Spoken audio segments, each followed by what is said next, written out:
The first night in my new home, I jolted awake to the glare of headlights piercing through the windows like searchlights from a prison yard. 3 red pickup trucks had blocked my gate at 2 a.m., their engines rumbling low and menacing.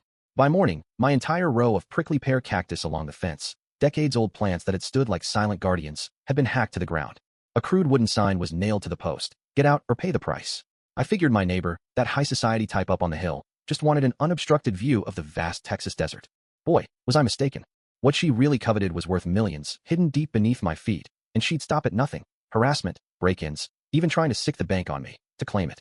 But as a former national park ranger, I'd spent years tracking elusive trails and facing down threats in the wild. I knew how to gather evidence, and more importantly, how to stand my ground. This is the tale of how I turned the tables. The engine of my old Ford sputtered a couple times before giving out as I pulled up to the property line. 5 acres of arid West Texas spread out before me, just like the online listing had promised: rusty red soil, sparse mesquite trees dotting the landscape, and a weathered single-wide trailer that would serve as my base camp. The realtor had pitched it as a diamond in the rough with endless potential. To me, it was the best I could scrape together with what remained of my nest egg after a string of bad breaks. I'd shelled out $85,000 for land most folks would dismiss as barren scrub. But standing there in the fading sunlight, dust kicking up around my boots, it felt like more than a bargain. It was my shot at redemption. For over a decade, I'd worked as a park ranger, mapping wildlife migrations and conducting soil surveys in the backcountry. Then came the federal budget cuts, pink slips handed out like candy at Halloween. 6 months later, the divorce papers arrived, stripping me of the house and half my savings. This slice of desert was my reset button, a place to launch a solo consulting gig helping landowners with soil analysis and conservation plans. Quiet work, independent, no bosses breathing down my neck, just me and the land. The trailer's door groaned like an old man's joints when I pried it open. Inside, it reeked of dust and neglect, but the bones were solid. The previous owners had left behind a sagging sofa, a wobbly kitchen table, and a bare bed frame. I'd packed sleeping bags and camping gear to tide me over until I could afford real furniture. As I hauled boxes from the truck bed, my eye caught the hedge of prickly pear cactus along the eastern fence. They were mature plants, thick pads thriving in the harsh sun.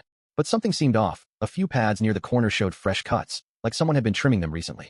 Odd, since the place had sat empty for months. Maybe the realtor had spruced it up, I thought, and pushed it from my mind. By nightfall, I'd set up a makeshift camp inside, sleeping bag on the floor, a battery lantern casting a dim glow, energy bars for supper. Through the tiny sink window, I spotted lights flickering on the hill to the east, a sprawling house, modern and imposing, my sole neighbor in this remote stretch.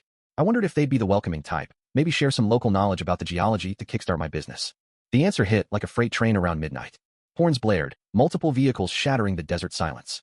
I bolted upright, cracking my head on the low ceiling. The blasts were rhythmic, intentional, meant to rattle nerves more than signal danger. Crawling to the window, I peered out. 3 red pickups sat at my gate, high beams trained on the trailer like interrogation lights. The glare blinded me to the drivers, but I caught male voices laughing, yelling indistinct words over the din. My phone showed 1 bar of signal, barely enough. Call the cops? For what? Noisy neighbors. Ranger instincts took over: stay composed, observe, collect facts before reacting. But deep down, I sensed this was a probe, testing for cracks in my resolve. They lingered for 20 minutes, alternating horns, revving engines, hurling what sounded like beer cans at the gate. Then they vanished, taillights fading down the dirt road. Sleep evaded me the rest of the night. I sat against the wall, eyes on the windows, ears straining for their return. This was meant to be my haven, an escape from the turmoil of the last 2 years. As dawn painted the sky in soft pinks and golds, I dragged myself outside to survey the damage. Beer cans littered the ground like spent shells. But that paled next to the real outrage. The entire cactus hedge had been obliterated. Not pruned, demolished. Industrial shears had sliced them at the roots, leaving stumps and scattered pads oozing sap into the dirt. Years of natural growth, wiped out overnight. And there, hammered to the gate, was that sign: "Get out or pay the price." My fists tightened as I snapped photos, noting the time, building a record. Under the calm exterior, anger simmered. I'd lost my job, my marriage, my stability. This land was all I had left. I glanced up at the hill house, now visible in daylight. A sleek glass and steel fortress worth a fortune. A woman stood on the balcony, blonde hair glinting, too distant for details but close enough to feel her stare. She was gauging me, waiting to see if I'd crumble. I waved, not warmly, just an acknowledgement that I saw her, knew the source of this welcome. She didn't respond, just turned and vanished inside. The stumps wept sap in the morning light, and I couldn't shake the sense that this was merely the opening salvo in a war I didn't comprehend. But one thing was crystal clear: I wasn't budging. Not after one night of intimidation, not over a ruined fence. I tracked predators through blizzards and stared down armed trespassers in the wilderness. If this lady thought a crude threat would chase me off, she'd picked the wrong target. I spent the morning patrolling my boundaries, examining the soil out of habit. The terrain sloped gently westward, with the trailer in the low spot. Drainage channels etched the earth, and exposed rocks hinted at layered history, sedimentary bands telling tales of ancient floods and shifting plates. Kneeling by one outcrop, I traced the strata, reminded why I loved this work. Every patch of ground held secrets, if you knew how to read them. But my thoughts kept drifting to the woman on the hill. Why obsess over my 5 acres when the desert rolled on forever? A better view seemed laughable. Then I recalled those pre-existing cuts on the cactus, deliberate, like clearing a line of sight. Standing, I faced east. With the hedge gone, I had a clear view up to her mansion, and she down to my soil. That detail nagged at me, significant but elusive. The sun climbed, heat building to that brutal Texas scorch. I needed supplies from town, plus a feel for the locals. But first, more photos, the wreckage, the sign, the cans, a crime scene catalog. Whatever game this was, I'd document every play. That was the ranger in me, methodical and persistent. But underneath lurked a fiercer drive. A line had been drawn in the sand, and I wouldn't be the one to retreat. She showed up around noon, stepping from a gleaming white SUV that screamed luxury. Dressed in high-end activewear, yoga pants, tank top, spotless sneakers, she strode to my gate with the poise of someone accustomed to getting her way. Her smile was polished, but sharp-edged. I watched from the window, bracing for trouble. "Hello there," she called, voice saccharine. "I'm Susan Blackwell, from up the hill. Figured I'd welcome the new neighbor." She motioned to her estate, as if I could have missed it. I stepped out, keeping the gate between us. "Michael Hayes," I replied, no handshake. "Thanks for the intro, though last night's reception was unique." Her smile faltered briefly. "Oh, those trucks? Sorry about that. Ranch hands around here can get rowdy. You know how it is." The excuse was slick, but transparent. Those trucks had idled purposefully. I folded my arms. "And the cactus?" "Cut down flat." Her eyes narrowed. "Had to handle it myself. They were overgrown, a nuisance. Didn't know you'd moved in. The place sat empty so long." "They were on my land," I said evenly. "That's vandalism. And the sign threatening consequences." The facade cracked. Her gaze turned icy. Then the smile returned, predatory. "You seem sharp, Michael. Let's cut to it. This area's got standards we've maintained. Your trailer's an eyesore. I'll offer $90,000, $5,000 profit for one night." "Nice deal." She waved a pre-written check. "Not selling," I stated. "This is my home now." "You'll regret it," she snapped. "Outsiders don't last here. Last night was a taste. It gets worse." The threat hung in the air, casual as chit-chat. "That a warning, Mrs. Blackwell?" "Advice," she said. "Take the cash. Find somewhere fitting for your circumstances." Her disdain stung. Broke, jobless, divorced. "We're done," I said, turning away. "Off my property, and tell your hands the sheriff's next." Her breath hissed behind me. "Big mistake," she yelled as her SUV roared off, gravel flying. I stood there, pulse racing. She wanted my land desperately, within a day of my arrival. Why? That afternoon, I drove to the nearest town, Dusty Springs, 15 miles east. Supplies first, but info too. The hardware store owner, a grizzled 60-something, sized me up. "You the guy who bought the old Miller place?" "Yep, just settled in." He grunted. "Got the Blackwells uphill. They own half the mineral rights hereabouts. Rich, influential, don't cross M." The diner waitress was chattier, pouring coffee. "Blackwell's been snapping up land for years. Offer money, get ugly if you say no. Folks usually cave. My tip, take the deal, move on.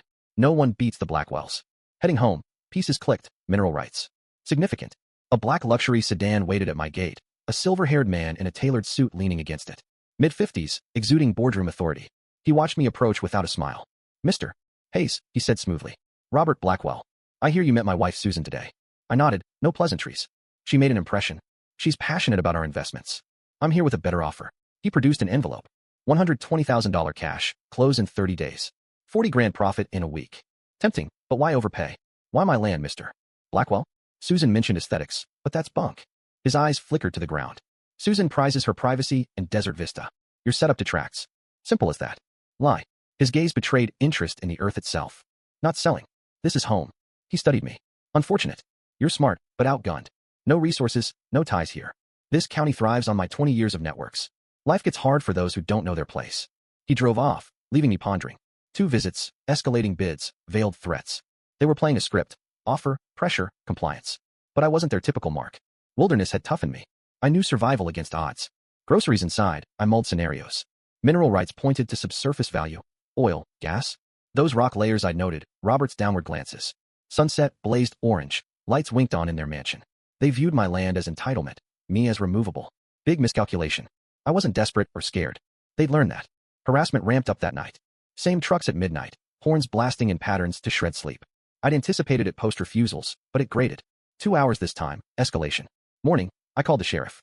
Deputy sounded empathetic but helpless. File a report, but without IDs, tough. They're on public road. Unspoken, Blackwell's untouchable. Still, I reported, started a trail. 3 nights straight. Trucks, noise, laughter. By day 4, exhaustion hit, nerves raw, fueled by caffeine and grit. I'd endured worse in the field, but this was mental torture. 5th day, town run for cameras. Store conversations halted at my entry, folks averted eyes. Message, tainted by Blackwell feud. Isolation stung deeper than expected. Diner waitress whispered, town relies on Blackwells, jobs, everything. You're fighting everyone's paycheck. No help coming. Back home, reality sank. Savings dwindling, no work in a hostile town, ongoing siege. Logic said sell, cut losses. But stubbornness won. I'd bent too much already. No more. List time. Document all, done. Authorities, futile. Allies, scarce. Research foes. Understand land's value. Stop reacting, start acting. No trucks that night. Worse, tension kept me awake. Dawn revealed cut western fence, tire tracks circling trailer. Intrusion while I slept. Gut punch, violation intimate. Photos, report, deputy suggested cameras. $200 I couldn't spare, but essential. Installed 3 days later. Gate, East Line, West Gap, trailer. Trucks returned. I watched via app. Recording plates, dim but useful. 3 hours of chaos. Downloaded, backed up. Fighting back, finally. Motion alerts buzzed at 10 a.m. Dismissed as wildlife. Town trip, county clerk for records. Blackwell's bought 8 nearby parcels in 5 years. All near old 1950s oil sites. Capped then, but fracking changed that. Library drilling logs confirmed. My land over a reservoir. 200,000 barrels, $12 to $15 million now. I was the key piece for profitable extraction. Trailer door ajar on return. Locked it myself. Phone to sheriff first, then cams. White truck, 2 pros in, out with laptop, docs. Targeted theft, identity, finances. Deputy, hard solve, no prints. Inside ransacked selectively. Privacy invaded, calculated. Secured trailer, locks, bars, sensors. Knew it was Blackwell's, escalation. Evening beer, untouched, pieced it, oil fortune underfoot. Leverage. Filed mineral permits next day, block theirs. Bank letter Tuesday, loan review, irregularities. 30 days, or foreclosure. Blackwell pull, fabricated complaint. Gathered proof, photos, receipts. Researched law, rights existed, in theory. Container idea hits sleepless, rusty eyesores blocking Susan's view. Legal payback. 6 delivered, lined, east fence. $800 dent, but worth it. Susan called furious. Remove them. Ruining my view. Legal storage, I said. File complaints. Legal aid 2-hour drive. Harassment, conspiracy. Drafted restraining order, complaints to sheriff, railroad commission. Nights quieter, cameras deterred. Improved trailer, insulation, deck. Purpose amid siege. Saturday scream. Susan at containers, kicking, raging. Phone recording. Eyesores. Calling everyone. Come. My land legal. She shook gate, found gap, trespassed, grabbed phone, scratched arm. Hell for you. Robert owns this. Backup phone cams caught all. Assault, trespass. Uncertainty flashed, she fled. Deputy arrived, watched footage, clear case. Robert showed. $250,000. Move on. Declined. Deputy warned intimidation. More officials, reporter. Interview. Harassment timeline, oil motive. Story front page, viral locally. Support poured. Victims, pro bono offers. Commission investigated. Restraining order granted. Bank dropped review. Truck stopped. Commission denied Robert's permits, approved mine. Final visit. Robert, defeated. $250,000 lease. No direct deal. Compete fair. Leased to Horizon Energy. $200,000 upfront, 22% royalties. Renovated home. Blackwell sold, company bankrupt. Town thawed, respect earned. One evening, watching sunset, reflected, arrived broken, found fight, won through persistence. Desert taught resilience. What do you think? In the comments, share your views on violence and injustice in everyday life. Would you stand firm against powerful bullies, or take the money and run? Let's hear your stance. Your stories could inspire others.